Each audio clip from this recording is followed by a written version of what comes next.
आज के दिन 10 महाविद्याओं में से एक अंतिम महाविद्या माता कमला की कथा महिमा को सुनने तथा पढ़ने से भक्तों को उनका दिव्य आशीर्वाद प्राप्त होता है। माता रानी आर्थिक तंगी से मुक्ति दिलाने में मदद करती हैं।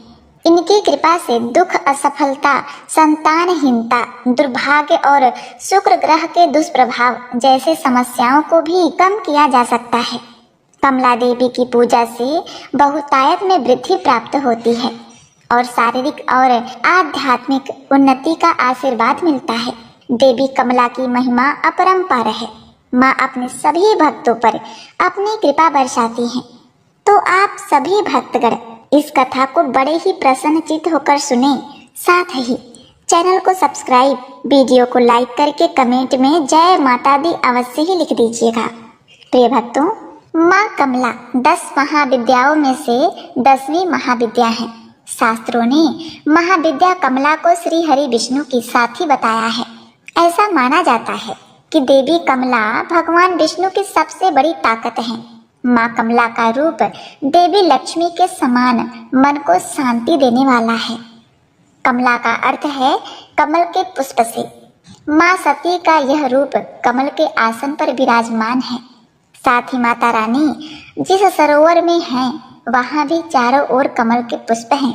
माता रानी ने हाथों में भी कमल के पुष्प ही पकड़े हुए हैं, जिस कारण उनका नाम कमला देवी पड़ा है।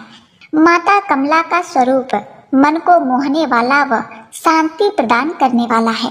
माता का वर्ण सुनहरे रंग का है, जिसमें तेज निकल रहा होता है। उन्होंने लाल रंग के वस्त्र पहने हुए हैं और कई तरह के सोने के आभूषणों से सुसज्जित हैं। माता ने मुकुट पहना हुआ है तथा उनके केस खुले हुए हैं। भगवान शिव की भांति इनके भी 3 नेत्र हैं तथा वे एक सरोवर में कमल के पुष्प पर विराजमान हैं। माता रानी के दोनों ओर 4 हाथी हैं, जो जल से उनका अभिषेक कर रहे होते हैं। माता रानी का यह रूप अपने भक्तों पर सदैव कृपा करने वाला और उनकी सभी मनोकामनाओं को पूर्ण करने वाला माना जाता है। प्रिय भक्तों, माता लक्ष्मी की साधना करने से जो लाभ भक्तों को मिलता है, वही लाभ माता कमला की पूजा करने से भी मिलता है, क्योंकि देवी कमला को माँ लक्ष्मी का ही रूप माना जाता है। इसीलिए जो भी भक्तगण माता कमला की इस रूप की पूजा करते हैं, उनके परिवार की आर्थिक स्थिति बहुत ही अच्छी रहती है तथा उनके घर सदैव अन्न धन के भंडार भरते हैं। उनके परिवार पर आया हुआ आर्थिक संकट दूर होता है तथा साथ ही प्रिय भक्तों, व्यापार में उन्नति मिलती है। व्यक्ति को सुख, संपत्ति और वैभव सभी प्रकार के सुख प्राप्त होते हैं। कमला देवी महाविद्या की पूजा मुख्य रूप से गुप्त नवरात्रि में की जाती है। गुप्त नवरात्रों में माता रानी की 10 महाविद्याओं की ही पूजा की जाती है, जिसमें अंतिम दिन 10वें दिन माता कमला की पूजा करना विशेष फलदायी होता है। प्रिय भक्तों, आपको बता दें कि माता कमला को अपने गुणों के कारण सभी देवियों व महाविद्या में सर्वोच्च रूप माना जाता है। माँ कमला से संबंधित भगवान शिव का रुद्रावतार कमलेश्वर महादेव हैं। माँ कमला को माँ लक्ष्मी के समान प्रकाश पसंद है। वे अंधेरे जगह तनिक भी नहीं टिकती। देवी कमला को एक तरह से तांत्रिक लक्ष्मी भी कहा जाता है। लक्ष्मी के इस रूप की पूजा मुख्य रूप से तांत्रिकों द्वारा ही की जाती है। प्रिय भक्तगणों, माता कमला की उत्पत्ति समुद्र मंथन के द्वारा ही हुई है। जब समुद्र मंथन हो रहा था, उसी समय माता कमला अर्थात लक्ष्मी जी का प्राकट्य हुआ था। प्रिय भक्तों, अब इनसे जुड़ी एक पौराणिक कथा मैं आपको सुनाने जा रही हूँ। वह इस प्रकार है। यह बात उस समय की है जब समुद्र मंथन से निकलने के बाद देवी लक्ष्मी को असुरों ने भी मांगा था और इस कारण देवी लक्ष्मी को असुरों के पास भी जाना पड़ा। अब जब असुरों के पास चली जाती हैं, फिर उसके पश्चात एक दिन लक्ष्मी जी भगवान इंद्र के स्वर्गलोक में पहुंची और बोली, हे इंद्र, मैं तेरे यहाँ निवास करना चाहती हूँ। इंद्र ने बड़े ही आश्चर्य से कहा, हे कमले, आप तो असुरों के यहाँ बड़े आनंद पूर्वक रहती थीं। वहाँ आपको कुछ भी कष्ट न था। मैंने कितनी ही बार आपको अपने यहाँ बुलाने का घोर प्रयत्न किया, परंतु तब पर भी आप न आए, और आज आप बिना बुलाए मेरे द्वार पर पधारी हैं। सो हे देवी, इसका कारण मुझे समझा कर कहिए। माता कमला अर्थात लक्ष्मी जी ने कहा। कुछ समय पूर्व असुर बड़े ही धर्मात्मा थे, कर्तव्य परायण थे, परंतु उनके यह गुण धीरे धीरे नष्ट होने लगे। मैंने कितनी ही बार आपको अपने यहाँ बुलाने का घोर प्रयत्न किया, तथा हे इंद्र, प्रेम के स्थान पर ईर्ष्या, द्वेष और क्रोध, कलह का उनके घर में निवास रहने लगा। अधर्म, दुर्गुण और व्यसनों की वृद्धि होने लगी। तब मैंने सोचा कि अब मेरा निर्वाह इन लोगों के बीच। देवराज इंद्र ने पूछा, हे भगवती, कौन कौन से दोष हैं जिसके कारण आपने असुरों को छोड़ दिया? उन दोषों को विस्तार पूर्वक मुझसे कहने की कृपा कीजिए, जिससे मैं भी सावधान रहूं। माता कमला ने उत्तर दिया, हे इंद्र, जब कोई सत्पुरुष ज्ञान विवेक का उपदेश करते रहते हैं तो असुर लोग और उनकी उपेक्षा करने लगते थे। वृद्धजनों और गुरुजनों के सम्मान का विचार न करके उनकी बराबरी के आसन पर बैठते थे। सत्कार, शिष्टाचार और अभिवादन की बात वे भूल गए थे। पुत्र माता पिता से मुंहजोरी करने लगे। बहुत रात्रि गए तक चिल्लाते रहते, न स्वयं सोते न दूसरों को सोने देते। अकारण बैर और विवाद मोल लेते थे। स्त्री ने पति की आज्ञा मानना छोड़ दिया। पुत्र को पिता की परवाह न रही। शिष्य आचार्यों की तरफ मुंह मटकाने लगे। समस्त मान मर्यादाएं जाती रही।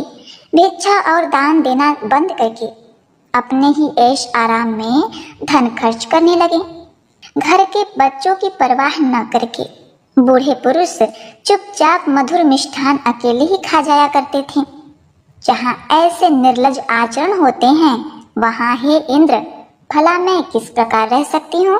तथा हे इंद्र, आगे सुनो। वह असुर लोग फलदार व छायादार हरे भरे वृक्षों को काट दिया करते थे। दिन चढ़े तक वे लोग सोते रहते थे और रात्रि के पहर तक खाते रहते थे। भक्ष और अभक्ष अन्न का विचार न करते थे। सत्कर्म करना तो दूर की बात, दूसरों को करते देखते थे तो उसमें भी विघ्न उत्पन्न करते थे। स्त्रियां साज सज्जा व आलस्य व्यसनों में व्यस्त रहने लगी। घर में अनाज बिखरा पड़ा रहता था, जिसे चूहे खा खाकर उपद्रव करते थे। खाद्य पदार्थ खुले पड़े रहते थे, उन्हें कुत्ते बिल्ली चाटते रहते थे। गम्य अगम्य का विचार छूट गया। घर में ही व्यभिचार होने लगा। मादक द्रव्यों में, जुए में, नाच तमाशों में रुचि बढ़ने लगी। लापरवाही का हर ओर साम्राज्य था और वे चुरा चुरा कर अपना घर भरने लगे। उनके ऐसे आचरण देखकर मेरा जी जलने लगा। एक दिन मैं चुपचाप उनके घर से चली आई। अब वहां दरिद्रता का निवास होगा। हे इंद्र, तुम ध्यान पूर्वक सुन। मैं परिश्रमी, कर्तव्यपरायण, विचारवान, सदाचारी, जागरूक और नियमित रहने वाले धर्मवान लोगों के यहाँ ही रहती हूँ। जब तक मेरा आचरण ऐसा रहेगा तभी तक मैं तेरे यहाँ रहूंगी। प्रिय भक्तगणों, माता कमला के इन वचनों को सुनकर इंद्र जी ने उनका अभिवादन किया और कहा, हे कमले, आप मेरे यहाँ सुखपूर्वक रहिए। मैं ऐसा कोई अधर्म आचरण नहीं करूँगा जिससे रुष्ट होकर आपको मेरे यहाँ से जाना पड़े। तो एक बार प्रेम से बोलिए, लक्ष्मी मात की जय। जय हो माता लक्ष्मी। हे मैया, जैसे आपने इंद्र जी पर कृपा बरसाई और कुबेर को धनवान किया, वैसे ही आप अपने सभी भक्तगणों को, कथा कहानी को पढ़ने वाले, सुनने वाले और हुंकारा भरने वाले को सुख समृद्धि वैभव की प्राप्ति कराना, उनके सभी रोग दोष तथा विकार और दरिद्रता का नाश करना। जय माता लक्ष्मी। जय हो कमले। ओम नमः शिवाय। प्रिय भक्तगणों, अब आप सुनेंगे महालक्ष्मी माता कमला की दूसरी कथा। किसी गांव में 7 भाई रहते थे। माता पिता का देहांत हो चुका था। 7 भाई कंगाली में जीवन काट रहे थे। वे रोज जमींदार के खेतों में काम करने जाते और शाम को मजदूरी में एक एक किलो चने लेकर आते थे। घर आकर वे चने सेकते और खाकर सो जाते। गांव के मंदिर के पंडित जी से उनकी दशा देखी ना गई। उन्होंने एक दिन बड़े भाई से कहा, तुम्हारा विवाह हो चुका है, बहू का गौना क्यों नहीं करा लेते? भाई ने कहा, पंडित जी, खुद के खाने की तो ठिकान नहीं है, उसे कहाँ से खिलाएंगे? पंडित जी ने कहा, बेटा, स्त्री के हाथ में पुरुष का भाग्य होता है, क्या पता उसके पैर पड़ते ही तुम्हारे दिन फिर जाए। पंडित जी की बात पर सातों भाइयों ने विचार विमर्श किया और दूसरे दिन बड़ा भाई अपनी पत्नी को लेकर आया। पत्नी को कोठरी में छोड़कर जमींदार के यहाँ काम करने चला गया। नई नवेली पत्नी ने घर की दशा देखी। चारपाई टूटा था, घर की गृहस्थी बिगड़ी थी, घर के चूल्हे टूटे फूटे थे, पूरा घर गंदा था। अब क्या था, नई नवेली बहू को घर में देखकर पड़ोसन को दया आ गई। पड़ोसन उसे अपने यहाँ ले गई, प्रेम से भोजन कराया और भाइयों के जीवन का सारा हाल सुनाया। वह माता लक्ष्मी की परम भक्त थी। वह माता लक्ष्मी का नाम लेकर झाड़ू उठाती है और पूरा घर साफ सुथरा कर देती है। चारपाई जो टूटा था उसको सही करती है। चूल्हा जो फूटा था उसमें मिट्टी लगाती है। पूरे घर को साफ करती है और झाड़ू को आदर पूर्वक एक स्वच्छ स्थान पर रख देती है। शाम को सब भाई चने लेकर लौटे तो बहू सब चने लेकर पड़ोसन के घर चली गई। वह आधे चने बेचकर उसने तेल, मसाले और गुड़ ले लिया। वहीं चक्की में चने पीस लिए और घंटे भर में रोटी, चने की दाल और गुड़ की पत्तल सातों भाइयों के सामने परोसती। भाइयों की आंखें फटी की फटी रह गईं। ऐसा भोजन अपने घर में उन्होंने कभी नहीं किया था। दूसरे दिन भाई काम पर चले गए तो उस नई बहू ने सबको रात की बची एक एक रोटी नाश्ते में परोसी। जीवन में वे पहली बार नाश्ता करके घर से निकले। फिर उस बहू ने नहा धोकर मार्गशीर्ष माह में माता लक्ष्मी का पूजन किया और उन्हें विधि पूर्वक भोग लगाकर अपने घर के सुख समृद्धि के लिए कामना की। दूसरे दिन सातों भाइयों को पहली बार जल्दी घर पहुंचने की उमंग उठी। जल्दी जल्दी काम निपटाकर वे चने लेकर घर पहुंचे और फिर स्वादिष्ट भोजन पाया। आज बहू ने अनाज रखने के लिए कई कोठे भी बना दिए थे और उस बहू ने सभी भाइयों से कहा कि रोज मजदूरी में अनाज बदल बदल कर लाएं। देखते ही देखते माता लक्ष्मी की कृपा से घर हर तरह के अनाज से भर गया। अब अतिरिक्त अनाज बेचकर वह बर्तन और बारी बारी से सबके लिए नए कपड़े भी लाए गए। 2 महीने के अंदर सारे घर की दशा बदल गई।